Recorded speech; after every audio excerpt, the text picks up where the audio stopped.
இயேசுவில் அன்புக்குரியவர்களே, இன்றைய நற்செய்தி வாசகத்தில் விதைப்பவர் உவமையானது நமக்கு கற்பிக்கும் ஒரு பெரிய பாடம் நம்மை நல்ல நிலங்களாக மாற்றுவதுதான்.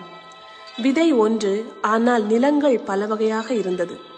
நல்ல நிலம் மட்டுமே தன்மேல் விழுந்த விதைகளை ஏற்றுக்கொண்டு முளைக்கச் செய்து கனி தருவதாக பார்க்கின்றோம். மற்ற நிலங்களில் விழுந்த விதைகள் வளராமல் கனி தராமல் அழிந்து போகின்றது. எனவே பிரச்சனை விதையில் அல்ல, மாறாக நிலத்தில்தான். பல நேரங்களில் இறைவனின் வார்த்தை நம்மை தொடாமலே சென்று விடுகின்றது. இதன் காரணம் இறை வார்த்தை சக்தி வாய்ந்தது இல்லை என்பதால் அல்ல, மாறாக வார்த்தைகளை ஏற்பதற்கு நாம் தயாராக இல்லை.